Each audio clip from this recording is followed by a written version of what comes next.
Recuerdo que me indignó aún más el de Casagrande, el desprecio de los dueños y administradores de los latifundios costeños por los peones parecía ser menos explicable que el que había visto y sufrido en la Sierra Aislada, donde las diferencias culturales daban a los señores un argumento aparentemente racional para justificar el trato al indio inferior y todavía idólatra.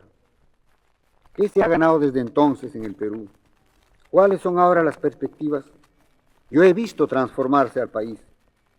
Cuando visité Lima por primera vez en 1919, las mulas que arrastraban carretas de carga se caían, a veces en las calles, fatigadas y heridas por los carreteros que les hincaban con púas sobre las llagas que les habían abierto en las ancas.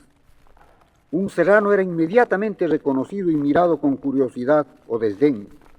Eran observados como gente bastante extraña y desconocida, no como conciudadanos o compatriotas. En la mayoría de los pueblos pequeños andinos no se conocía siquiera el significado de la palabra Perú. Los analfabetos se quitaban el sombrero cuando era izada la bandera, como ante un símbolo que debía respetarse por causas misteriosas, pues un faltamiento a él podía tener consecuencias devastadoras. ¿Era un país aquel que conocí en la infancia y aún en la adolescencia?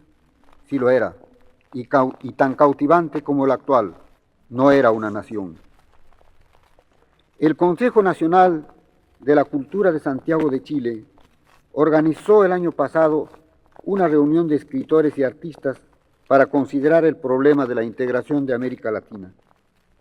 Poetas, novelistas, filósofos, ensayistas, autores y directores de teatro, pintores y escultores, folcloristas, consideraron el tema en comisiones y en sesiones plenarias.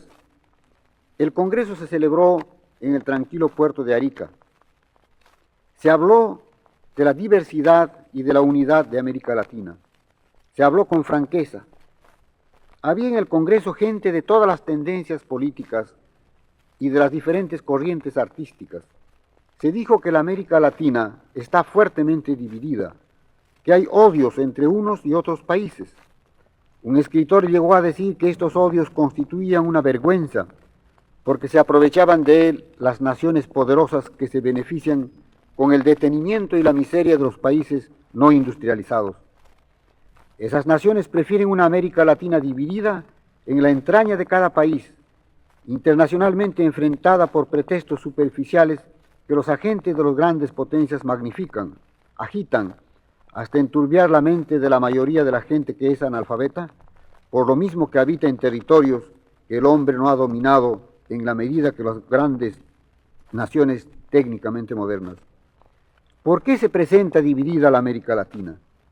Es historia vieja y cosa ya muy conocida. En casi todas las guerras que hubo en este continente, no se jugaron intereses propios de los países recién independizados, que sin embargo se destrozaron con odio no exento de heroísmo. Ellos fueron manejados como menores de edad, ni siquiera por las naciones que se repartían el mundo, sino por algunas empresas particulares de esas naciones. Los estados imperialistas dieron respaldo despreocupado a las voraces empresas por tratarse de pequeños asuntos. Los consorcios que armaron las guerras latinoamericanas estuvieron vinculados con grupos de señores que en sus países nativos recibieron su parte de beneficios. Pero el odio de las naciones continuó y aún quedan restos vivos de tal odio.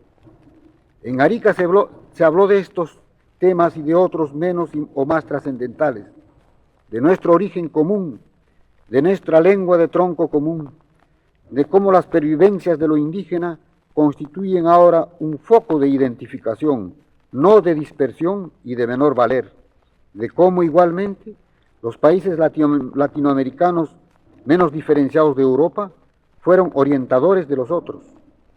Todo eso apareció como fuente de una integración posible, vertebrar en un conjunto fecundo individualidades complejas en sí mismas y diferentes, en un conjunto mayor y poderoso, por lo mismo que sus componentes ofrecen materias distintas.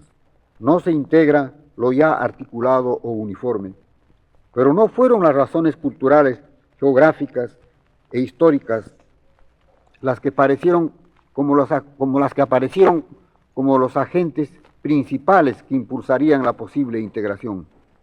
Ella se hará por causas que afectan cada vez más directamente la independencia política y económica de los países latinoamericanos.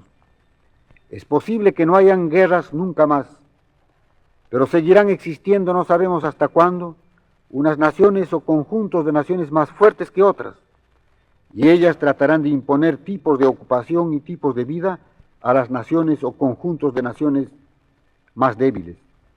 América Latina integrada puede constituirse un conjunto que no se deje avasallar, que pueda alcanzar su libertad y mantenerla, pues ahora no es independiente y está absurda y peligrosamente dividida.